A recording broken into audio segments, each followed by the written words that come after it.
Cek cek. Halo guys, terima kasih sebelumnya sudah memencet video ini. Suatu negara telah meluncurkan karya teknologi yang sangat canggih, yang tidak lain mengenai robotika, di mana robot ini bisa melakukan hal apapun yang diinginkan pemiliknya, karena sudah diatur sedemikian rumitnya guys. Bahkan digadang-gadang akan menghemat biaya jika memiliki robot ini, dibandingkan dengan pembantu manusia, di mana robot ini tidak perlu pulang kampung, cuti lebaran, sakit lah, apalagi kaspon. Gimana nih? Kalian nggak tertarik nih? Jadi mulailah menabung dari sekarang. Di film ini diceritakan sepasang suami istri yang kala itu tanpa sengaja atau berencana membeli robot. Dikarenakan seorang istri yang sedang sakit jantung, tanpa sengaja sang suami yang lagi jalan-jalan sama anak-anaknya melihat pameran robot itu, yang kemudian membelinya untuk mengurus rumah. Awalnya robot itu bekerja dengan normal, namun entah mengapa robot itu malah menyukai sang suami tersebut. Waduh, daripada penasaran kita langsung ke TKP guys. Film diawali dari sepasang pasutri dan dua orang anaknya. Sebut saja Pak Niko dan Bum Egi. Mereka adalah keluarga yang harmonis dan saling mencintai.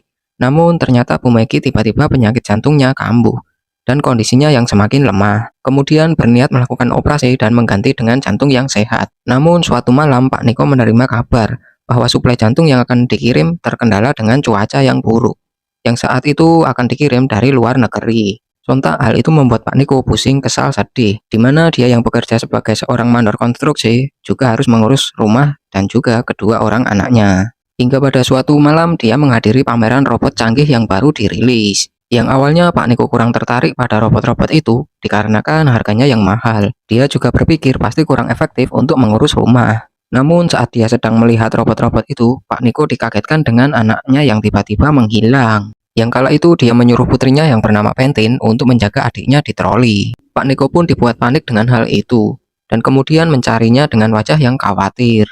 Setelah mencari ke sana kemari, beruntung putrinya ditemukan oleh salah satu robot canggih di sana. Robot cantik itu pun langsung di check out oleh Pak Niko guys. Pak Niko yang kagum akan robot itu pun melakukan transaksi, dan berharap bisa membantunya mengurus rumah. Keputusan yang sangat tepat, betul nggak guys? Bukan hanya karena cantik, tapi Pak Niko memang membutuhkannya, karena keadaan istrinya yang sedang sakit dan harus menunggu suplai jantung itu. Setelah Pak Niko membawa pulang robot itu, dia pun menjelaskan tugas-tugasnya. Namun Pentin bertanya siapa nama robot itu, yang kemudian mereka menamai robot itu Rejoice. Setelah Pak Niko menjelaskan tugas-tugas Rejoice, dia pun berangkat bekerja. Dan benar saja, Rejoice yang dengan cepat memahami pekerjaannya, tanpa ada yang salah sedikit pun. Hingga akhirnya Pak Niko yang dibuat kaget dengan keadaan rumahnya yang sudah rapi saat dia pulang bekerja. Bahkan Rejoice juga sudah menyiapkan makanan untuk mereka. Walaupun Pentin sedikit tidak suka dengan masakannya. Rejoice yang mendengar itu pun tidak marah ataupun sakit hati. Ya karena nggak punya hati juga sih. Namun setidaknya semua itu membantu pekerjaan rumah. Dan Pak Niko tidak harus susah-susah pesan GoFood. Seusai makan, Pak Niko pun melanjutkan kerjaannya, sementara Pentin pergi ke dapur hendak mengambil cemilan. Namun tanpa disangka toples itu jatuh, yang membuat Pak Niko langsung ke TKP. Di sana ternyata sudah ada Rejoice yang menolong Pentin. Tapi sayangnya pecahan kaca itu mengenai Rejoice yang saat itu menolong Pentin. Pak Niko yang mengetahui Pentin baik-baik saja, kemudian pergi untuk melihat keadaan Rejoice. Namun di sana Rejoice ternyata sedang mengganti pakaiannya. Pak Niko pun bertanya tentang lukanya. Dan hebatnya luka itu dengan cepat pulih dengan alat bawaan pabrik tersebut guys. Wih, keren ya. Mengetahui hal itu pun Pak Niko keluar dari kamarnya untuk menghindari hal-hal yang tidak diinginkan. Keesokan harinya mereka menjenguk Bu Maggie di rumah sakit, sekaligus memperkenalkan Rejoice. Bu Maggie pun kaget karena Rejoice begitu cantik. Namun mana mungkin dia cemburu dengan robot, iya kan? Bu Maggie pun tak begitu mempermasalahkan itu dan melupakan pikiran anehnya. Seusai itu, Pak Niko pun pergi bekerja seperti biasa bersama timnya. Namun di sana mereka melihat bosnya sedang bersama orang-orang penjual robot itu. Pak Niko pun curiga jika mereka semua akan digantikan oleh robot. Kemudian Pak Niko bertanya pada bosnya, kenapa dia bersama orang-orang penjual robot itu? Apakah akan mengganti kami dengan robot-robot canggih itu, ucapnya.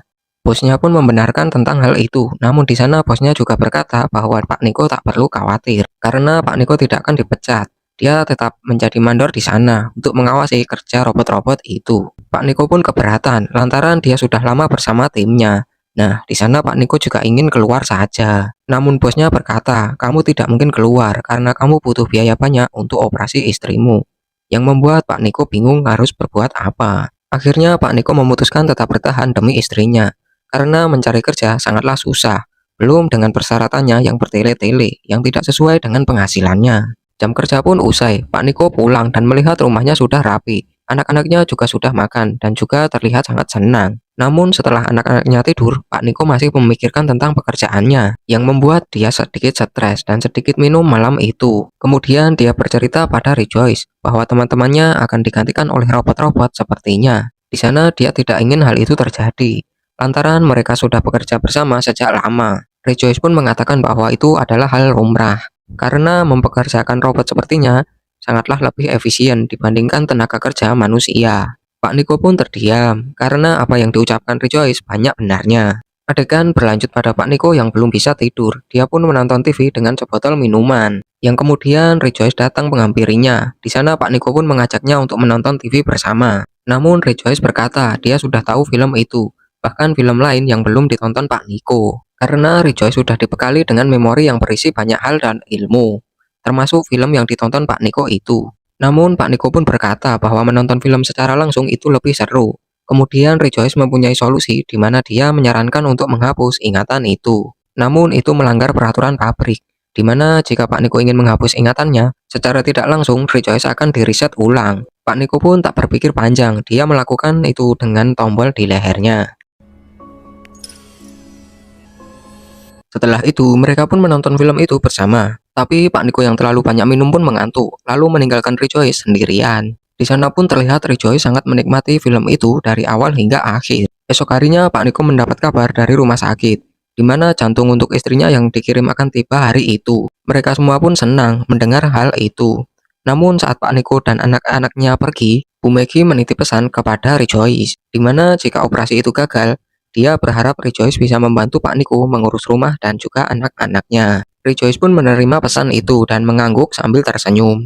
Terlepas dari itu semua, Pak Niko tiba-tiba mendapat kabar bahwa salah satu dokter yang akan menangani operasi istrinya sedang berada di luar kota. Sementara di sana tidak ada dokter lain yang bisa menggantikan perannya. Jadi mau tidak mau operasi Bu Megi pun ditunda. Bu Megi yang mendengar kabar itu pun menjadi sedih, tapi Pak Niko mencoba menghibur dan menyemangati Bu Megi di sana. Namun entah mengapa Bu Megi berkata pada Pak Niko bahwa dirinya lagi ingin sendiri saja. Kemudian Pak Niko menuruti kemauan istrinya. Dia pun pulang untuk beristirahat. Namun sesampainya di rumah, Pak Niko tidak bisa tidur, dikarenakan dia stres berat terkait keputusan rumah sakit yang menunda operasi istrinya. Tanpa disadari, dia juga telah menghabiskan banyak alkohol malam itu. Sementara itu tak lama datang Rejoice, yang kemudian menganalisa bahwa Pak Niko sedang tidak baik-baik saja. Di sana Rejoice mengetahui bahwa Pak Niko benar-benar tertekan. Di samping pikirannya yang kacau, hasratnya juga tidak terpenuhi. Oleh karena itu, Rejoice menawarkan tuannya untuk melepaskan hasratnya kepadanya. Namun di sana Pak Niko menolak hal itu, guys.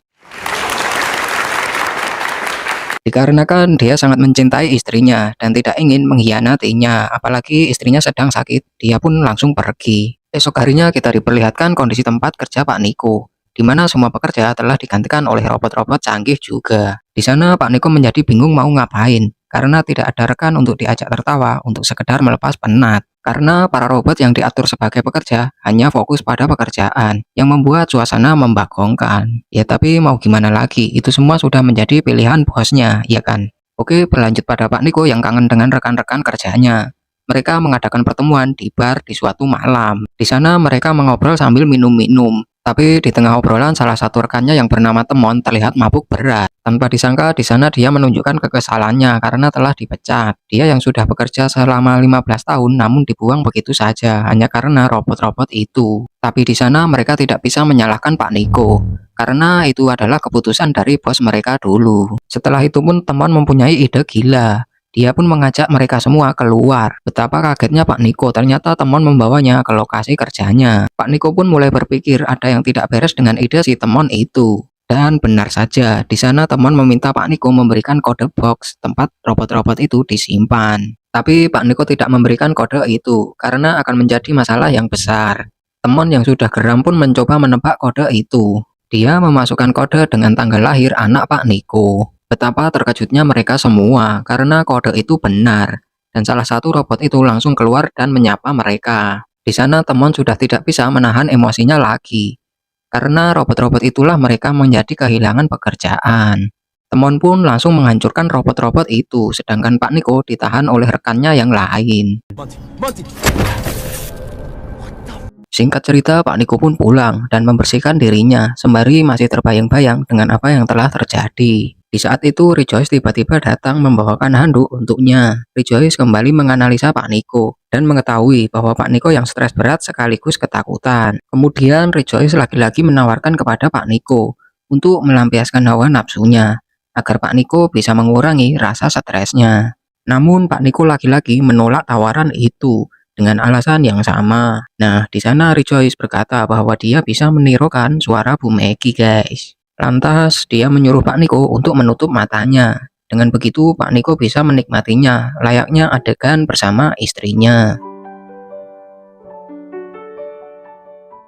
Keesokan harinya, Pak Niko pun menemui Rejoice dan berkata kejadian semalam itu salah. Pak Niko juga memastikan bahwa itu tidak akan terjadi lagi, karena Pak Niko sudah mempunyai keluarga yang jelas. Tapi di sana Rejoice pun berkata, dengan mereka melakukan pembuahan, bisa mengurangi rasa stres Pak Niko juga. Tapi Pak Niko yang pikirannya sedang kalang kabut gak karuan, memarahi Rejoice. Pak Niko juga berkata bahwa manusia melakukan adegan itu bukan hanya karena hasrat saja, namun juga karena rasa cinta. Rejoice pun bingung karena robot tidak bisa merasakan cinta. Setelah itu Pak Niko kembali pergi bekerja. Namun betapa kagetnya Pak Niko karena lokasi kerjanya telah dipenuhi polisi. Bos Pak Niko pun langsung bertanya kepadanya di mana dia semalam, karena box penyimpanan robot itu terbuka dengan kode miliknya. Pak Niko pun berkata bahwa dia tidak tahu apa-apa soal peristiwa itu. Tapi bosnya juga tak percaya begitu saja dong, dikarenakan Pak Niko yang tahu kode itu. Di sana Pak Niko masih juga ngeles bahwa bisa saja orang lain yang melakukan itu, karena kode itu merupakan tanggal lahir anaknya, yang kemudian bosnya pergi begitu saja. Tak lama dari itu Pak Niko mendapat telepon dari rumah sakit bahwa operasi istrinya akan segera dilakukan hari itu, di mana tenaga medis yang melakukan operasi itu adalah tenaga robot-robot juga. Wah, semakin kacau ini lama-lama, guys. Ngeri-ngeri sedap juga kalau kayak gini. Semua bidang dikuasai mereka. Oke, kita lanjut. Singkat cerita, operasi berjalan lancar. Kini Bu Megi tinggal menjalani proses pemulihan, guys. Beberapa hari berlalu, Bu Megi sudah diperbolehkan pulang. Namun kondisinya masih belum sepenuhnya pulih. Hal itu terlihat saat Bu Megi ingin menggendong anaknya, di mana dia belum kuat untuk mengangkat tubuh anaknya itu. Lantas Rejoice datang dan menggantikannya. Tapi di sana terlihat wajah Bu Megi yang seperti kurang suka saat Rejoice mengambil anaknya. Adegan berlanjut ketika Rejoice mengajak anak-anak ke tempat bermain. Namun di sana Rejoice menunjukkan sesuatu yang tidak seperti biasanya, guys. Di mana saat itu Rejoice melihat seorang anak yang nakal yang lalu membuat anak Pak Niko menangis. Tiba-tiba saja Rejoice langsung menyuruh anak itu diam dengan nada yang sedikit kasar. Sontak saja robot-robot lain di sana terkejut mendengar itu. Kok bisa Rejoice ini berkata kasar kepada anak-anak? Padahal robot-robot seperti mereka sudah diatur untuk bersikap manis dan sopan kepada semua orang, termasuk anak-anak. Ternyata semua itu karena Rejoice telah diriset ulang kala itu, yang kemungkinan protokol keamanan juga ikut hilang, dan dia bisa melakukan hal-hal baru sesuai keinginannya, terlepas dari protokol pabrik, guys. Oh my god. Keesokan paginya, Bu Megi mendengar Pentin anaknya berteriak dari bawah. Dia yang panik pun berlari menuju sumber suara, yang padahal Pentin sedang bermain dengan Rejoice. Namun tangga rumah yang patah membuat Bu Megi terjatuh. Rejoice yang melihat itu pun kemudian menolongnya dan membawanya ke kamar. Tak berselang lama, Pak Niko pun pulang. Dia langsung menuju kamar untuk memastikan keadaan istrinya. Setelah mengetahui tidak ada yang perlu dikhawatirkan, dia pun mengajak istrinya ke depan rumah. Ternyata dia telah menyiapkan kejutan makan malam untuk tasyakuran kesembuhan istrinya, guys. Bu Megi pun jelas sangat senang. Mereka pun menikmati makan malam itu. Sementara setelahnya Pak Niko yang lama tidak olahraga malam pun langsung merayu Bu Megi, dan terjadilah proses pembuahan. Namun di saat lagi enak-enaknya, mereka dikagetkan dengan kedatangan Rejoice yang masuk tanpa permisi. Ternyata Rejoice memberitahu kalau anaknya terbangun karena ngompol. Tapi semakin barbar aja ya ini Rejoice. Atau mungkin karena efek direset ulang juga ya. Tapi ngeri juga lama-lama. Lanjut, sementara Bu Megi menidurkan anaknya, Pak Niko pun membereskan sisa-sisa makan malam dengan istrinya. Di saat Pak Niko sedang beres-beres, alangkah kagetnya dia dengan kedatangan teman sahabatnya, yang kala itu dalam keadaan mabuk. Kemudian mereka mengobrol. Teman menuduh Pak Niko melaporkan dia, karena tadi siang dia diinterogasi oleh polisi. Namun di sana Pak Niko bilang jika dia tidak pernah melaporkan siapapun, guys. Temon yang sudah mabuk tak percaya itu dan langsung menghajar Pak Niko. Namun saat itu Rejoice keluar. Melihat tuannya dihajar, Rejoice pun membrutal pada Temon yang membuat Temon kewalahan. Wih, kuat juga Kak Rejoice ini. Sementara di sana Temon semakin kesal dengan Pak Niko. Ternyata sahabatnya sendiri juga pengguna jasa robot seperti bosnya. Temon yang kesal pun kemudian pergi dari sana. Rejoice selalu mengobati luka Pak Niko dan juga berkata hal yang membuat Pak Niko sedikit tersinggung. Dia berkata jika dia telah menganalisa Bu Maggie istrinya tidak akan bertahan lama, dan di sana Rejoice siap untuk menggantikannya. Pak Niko pun kesal berkata dengan nada tinggi pada Rejoice bahwa sampai kapanpun dia tidak akan bisa seperti Bu Maggie, karena Bu Maggie adalah wanita yang sangat dia cintai. Lalu Pak Niko kembali ke kamar untuk istirahat. Sementara ternyata Rejoice mendatangi rumah Temon guys. Dia menganggap Temon ini adalah ancaman untuk tuannya karena telah mengajar Pak Niko tadi. Dan tujuan Rejoice ke sana tidak lain untuk mengajar Temon. Jelas saja Temon ini dengan mudah dikalahkan, karena Rejoice ini kan robot. Walaupun penampilannya wanita, tapi tetap saja tenaganya robot kan ya. Namun saat Rejoice akan menembak Temon, tiba-tiba robot pembantu Temon muncul dan menahan Rejoice. Wah, ternyata Temon ini juga pengguna robot seperti Pak Niko dan bosnya ya guys. Lanjut, di sana Rejoice tak peduli. Dia langsung menghabisi robot itu sekaligus Temon juga. Keesokan harinya kita diperlihatkan Pak Niko di tempat kerja. Tapi di sana bosnya datang menghampirinya. Dia memberi kabar bahwa teman sahabatnya ditemukan tewas di rumahnya. Sementara Pak Niko terkejut mendengar itu, karena baru kemarin dia bertemu Temon, sedangkan belum diketahui siapa pembunuh Temon itu. Di sisi lain, Rejoice datang saat Bu Maggie sedang mandi. Jelas saja itu membuat Bu Maggie tidak nyaman, walaupun sama-sama wanita. Kemudian Bu Maggie menyuruh Rejoice untuk keluar. Namun Rejoice berkata, dia hanya berjaga-jaga karena kondisi Bu Maggie belum pulih. Takut terjadi hal-hal yang tidak diinginkan. Tak hanya itu, Rejoice juga berkata kalau Pak Niko terlihat sangat stres. Mungkin terlalu banyak masalah dengan pekerjaan ataupun hal lainnya. Dari situlah Rejoice berkata bahwa Pak Niko lebih baik tidur dengannya, karena Bu Maggie belum bisa maksimal saat melayani Pak Niko. Jelas kata-kata itu membuat Bu Maggie sangat kesal ya kan? Secara Bu Maggie ini kan istri Pak Niko. Bisa-bisanya Rejoice ini aduh. Lalu Bu Maggie bertanya pada Rejoice, apakah dia pernah tidur dengan Pak Niko sebelumnya? Nah, di sini Rejoice memang tidak bisa berbohong guys. Akhirnya ketahuan lah kalau Rejoice pernah tidur dengan Pak Niko. Di saat Pak Niko pulang kerja, jelas Bu Maggie marah-marah kepadanya karena Pak Niko tega mengkhianatinya ketika dia sedang tak berdaya di rumah sakit.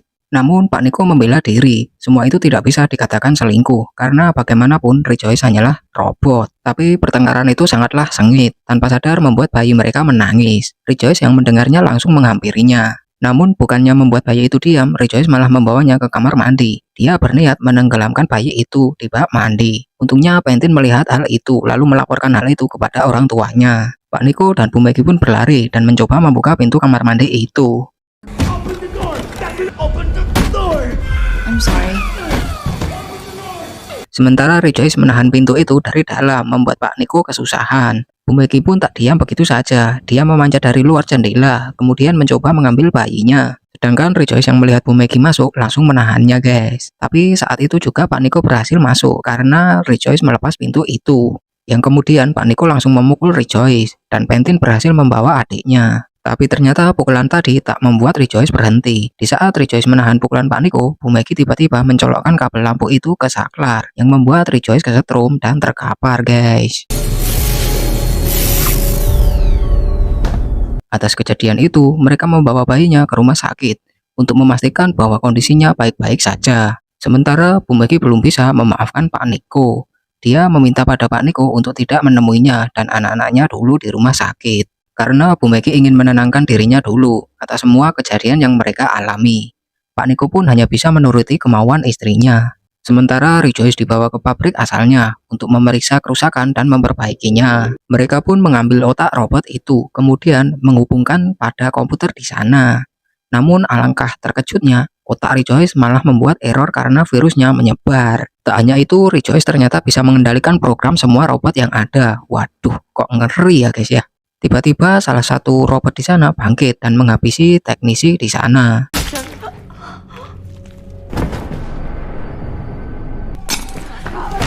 Di sana ternyata virus Rejoice bukan semata virus biasa. melainkan Rejoice sendiri yang mengendalikan sistem itu. Wah, benar-benar kacau ini. Setelah teknisi dihabisinya, Rejoice kembali ke tubuh awalnya. Kemudian menemui Pak Niko yang sedang duduk di sebuah bar. Sontak Pak Niko di sana kaget. Kok bisa Rejoice sampai di sini? Rejoice pun berkata, dia tidak akan menyerah begitu saja untuk mendapatkan Pak Niko, guys. Rejoice juga meyakinkan Pak Niko jika dia akan aman dan bahagia jika bersama Rejoice selamanya. Tak hanya itu, di sana Rejoice juga mengabarkan bahwa yang telah membunuh sahabatnya adalah dia sendiri. Karena Rejoice ingin melindungi Pak Niko, makanya dia menghabisi sahabatnya, yang tidak lain adalah Temon. Sementara itu, Rejoice juga telah menyuruh robot lain untuk menghabisi keluarga Pak Niko di rumah sakit. Karena menurut Rejoice, itu saingan utama untuk memiliki Pak Niko. Pak Niko yang mengetahui keluarganya dalam bahaya ingin pergi menolongnya. Tapi di sana dia ditahan oleh Rejoice. Bahkan saat robot pelayan ingin menolongnya, Rejoice dengan mudah mematikan sistem robot itu, guys. Pak Niko pun tak diam begitu saja. Dia kemudian merayu Rejoice seolah dia percaya kepada Rejoice. Di saat Rejoice terlihat tenang, Pak Niko pun langsung mencabut memori yang tertanam di kepala Rejoice. Dan seketika Rejoice padam. Sementara itu kita diperlihatkan Bu Megi dan Pentin yang sedang berada di kursi tunggu. Tapi Bu Megi merasa ada yang aneh di sana, yang seketika menjadi sepi. Kemudian Bu Megi mencoba berkeliling untuk mencari tahu. Namun Pentin yang terbangun ingin mencari ibunya. Pentin bingung dengan robot-robot di sana yang hanya diam saja. Sedangkan Bu Megi tiba-tiba menariknya untuk bersembunyi. Ternyata Rejoice telah sampai di sana. Yang kala itu Rejoice masuk ke sistem robot lainnya. Dan dia jugalah yang telah mematikan semua sistem robot di sana. Bu Megi dan Pentin yang sembunyi di meja resepsionis sangat ketakutan. Namun bersama dengan itu datang perawat manusia. Tapi ya percuma saja, Rejoice dengan cepat dan mudah menghabisi perawat itu, guys. Saat momen itulah Bu Megi dan Pentin berlari mengambil bayinya.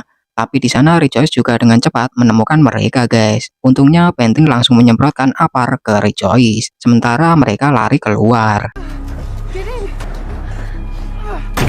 Di sana mereka mencoba kabur dengan mobil ambulan. Tapi belum sempat mobil itu hidup, Rejoice telah sampai duluan. Kemudian Rejoice menarik Bu Megi keluar. Di sana Bu Megi memohon untuk tidak menyakitinya. Namun Rejoice tidak peduli. Rejoice berkata dia ingin membuat Pak Niko mencintainya, seperti halnya mencintai Bu Megi. Jadi Rejoice berencana mengambil jantung Bu Megi kala itu. Waduh. Lanjut, saat Rejoice ingin membedah jantung Bu Megi, tiba-tiba Pak Niko datang. Dan inilah yang terjadi. Bu Megi yang melihat Pak Niko sedikit terkapar pun mencoba menolongnya. Tapi sayangnya Pak Niko sudah tidak sadarkan diri. Sembari menangis dia memberikan pertolongan pada suaminya. Namun tak lama kemudian ternyata Rejoice ini masih bisa bangkit, guys. Dia langsung mengejar Bu Megi dan bersiap untuk membunuhnya. Tanpa disangka Pak Niko juga sudah bersiap untuk memukul Rejoice, guys. Lagi-lagi Rejoice dibuat tumbang dan juga robot-robot lain di sana mulai aktif kembali. Itu artinya Rejoice benar-benar sudah tidak bisa bangkit kembali. Setelah kejadian itu, Bu Megi bersedia memaafkan Pak Niko. Setelah dia juga tahu kalau Rejoice adalah robot gila yang tidak tahu aturan. Dan keluarga mereka pun kembali harmonis. Sementara di akhir film, kita diperlihatkan pemilik pabrik robot itu yang mengunjungi kantornya untuk memeriksa semuanya. Dan liciknya dia menyuruh anak buahnya untuk membereskan itu semua. Dan juga untuk tutup mulut jika server mereka telah diretas. Semua itu dia lakukan untuk membersihkan nama baik perusahaan mereka. Dan film pun selesai.